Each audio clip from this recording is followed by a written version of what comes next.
간첩 잡고 반란을 막아야 할 방첩사 요원들은 12.3 계엄 당일 선관위 침탈과 정치인 체포에 동원됐습니다.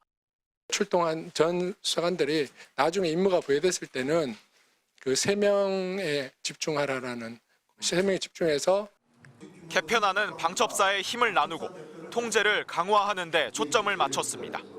국군 방첩사령부가 권력 기관화되고 정치적 중립성이 훼손되면서 발생한 일입니다. 현 국군 방첩사령부를 발전적으로 해체합니다.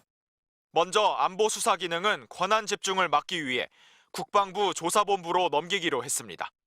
방첩 기능은 국방안보정보원을 신설하되 군인이 아닌 군무원 등 민간인에게 원장을 맡기도록 했습니다. 신원조사 등 보안감사 기능도 중앙보안감사단을 새로 만들기로 했고, 다만 인사첩보와 동향조사, 세평 수집 등의 임무는 전면 폐지하기로 결론냈습니다. 신설 기관에는 정보보안정책관과 민간 감찰 책임자를 두도록 하고 국회 업무보고를 의무화하도록 하는 등 견제 기능도 대폭 강화했습니다.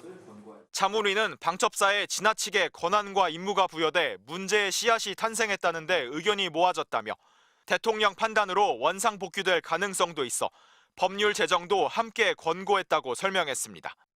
전두환 신군부의 뒷배였던 보안사에서 기무사를 거쳐 안보지원사령부까지 줄곧 막강한 권력을 놓지 않았던 방첩사는 결국 내란의 책임을 지고 49년 만에 사라지게 됐습니다. 국방부는 권고안을 토대로 올해 안에 방첩사 해체를 마무리한다는 계획인데 국방안보정보원장 임명과 법 제정에 대해선 일부 추가 검토가 필요하다는 입장입니다. MBC 뉴스 변은재입니다.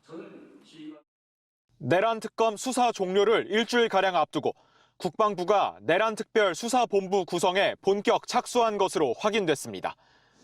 국방부 검찰단 주도로 국방부 조사본부는 물론 각군 군사 경찰 등이 합류하며 이미 사무실도 물색 중인 걸로 파악됐습니다. 비상계엄 선포를 위해 군까지 나서 북한에 대북전단은 물론 무인기를 보내고 원점 타격까지 준비하며 도발을 유도하려 했다는 의혹을 집중 조사할 것으로 보입니다. 내란 특검에서 재판에 넘기지 않은 군인 관련 사건을 경찰을 거쳐 건네받은 뒤 이후 2차 특검이 본격화되면 자체 조사 결과를 제공한다는 방침입니다. 이재명 대통령은 앞서 현재도 밝혀지지 않은 것이 너무 많아 보인다며 2차 특검을 통한 엄정한 처벌을 거듭 강조했습니다. 사적 야욕을 위해 헌정 질서를 파괴하고 심지어 전쟁까지 획책한 그 무도함은 반드시 심판받아야 합니다. 현행법은 군의 내란 외환 혐의에 대한 수사권을 국군 방첩사령부에 두고 있는데 비상계엄 과정에 깊게 개입한 방첩사가 맡는 건 부적절하다는 지적을 받아들인 걸로 보입니다. 대폭의 인사와 책임 추궁이 불가피한 상황에서 계엄버스 등 국방부의 자체 감사가 더딘 점도 반영했다는 해석도 나옵니다.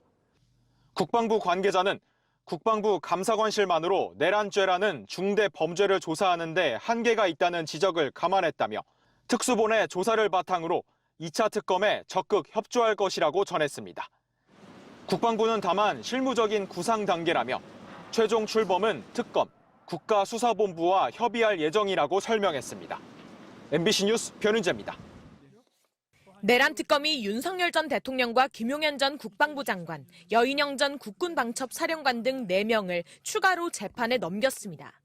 윤 전 대통령과 김 전 장관, 여 전 사령관에게는 형법상 외환죄 중 일반 이적과 직권남용 혐의가 적용됐고 실제 작전 수행을 지휘했던 김용대 전 사령관은 직권남용과 군사기밀 누설 등 혐의로 기소됐습니다. 외환죄 적용 여부를 가른 기준은 무인기 작전의 목적을 인지했는지였습니다. 특검은 이들이 북한을 군사 도발해 비상계엄 선포의 명분을 만들 목적으로 지난해 10월부터 11월 무인기 침투 작전을 벌였다고 결론지었습니다. 비상계엄을 선포할 수 있는 여건 조성을 목적으로 남북 간 무력 충돌 위험을 증대시키는 등 특검이 확보한 여 전 사령관의 휴대전화 메모가 결정적인 역할을 했습니다. 해당 메모엔 지난해 10월 18일 불안정한 상황에서 단기간에 효과를 볼 수 있는 천재 1호의 기회를 찾아 공략해야 한다라는 내용이 있었습니다. 그러면서 체면이 손상되어 반드시 대응할 수밖에 없는 타깃팅으로 평양, 핵시설 2개소, 삼지연 등 우상화 본거지, 원산 외국인 관광지, 김정은 휴양소를 나열했습니다. 최종 상태는 저강도 드론 분쟁의 일상화라고도 적었습니다. 북한을 자극해 비상계엄을 선포할 여건을 만들려고 했던 계획이 읽히는 대목인데 비상계엄과 상황을 미리 상정한 듯한 내용도 여럿 나왔습니다. 포고령 위반 최우선 검거 및 압수수색, 이재명, 조국, 한동훈, 정청래, 김민석 등 방첩사 체포 대상에 오른 정치인 이름도 등장합니다. 설마가 사실로 확인되는 과정은 수사에 참여하는 사람들 모두에게 실망을 넘어 참담함을 느끼게 하였습니다. 특검은 윤 전 대통령이 처음 비상계엄을 논의하고 준비한 시기도 지난해 3월 안가회동보다 5달 앞선 2023년 10월로 판단했습니다. MBC 뉴스 구나연입니다. 12.3 비상계엄 당시 국군 방첩사령부는 간첩이 아닌 정치인 체포에 동원됐습니다. 이재명 정부는 권력의 편에 선 방첩사를 폐지하기로 하고 본연의 방첩 기능만 국방방첩본부에서 맡는 내용의 국정과제를 확정했습니다. 그런데 방첩사가 부대 해체를 막기 위해 전담팀까지 꾸려 조직적인 대응에 나선 정황이 추가로 포착됐습니다. 부대 개혁 TF로 이름 붙인 전담팀은 이달 초 방첩사 일부에 비공개 지침을 내려보냈습니다. 글로벌 안보 위협을 이유로 들어 주변 고위급 지인 및 인맥을 통해 부대 존치 논리나 순기능 역할에 대해 전파해 협조나 지원을 이끌어내라는 내용이었습니다. 국정기획위원회에 방첩사 폐지 방침을 두고 국방부, 대통령실, 국회 측도 방첩 역량 약화에 우려를 표명하고 있다는 근거 없는 주장까지 고스란히 담겼습니다. 방첩사가 정부 정책에 정면으로 반발하며 부대원까지 동원한 로비 작업에 나선 게 아니냐는 의혹이 제기됩니다. 부대원들의 동요를 의식한 듯 계엄과 정보기관의 절대적인 관련성은 없다며 비상계엄 출동 당시 어떻게 정의롭게 소극적으로 행동했는지 소명 자료를 받고 있다는 내용도 포함됐습니다. 외부에서 우리 부대가 콩가루 집안이라는 부정 여론이 발생하지 않게 보안을 유지하라는 지시까지 더해졌습니다.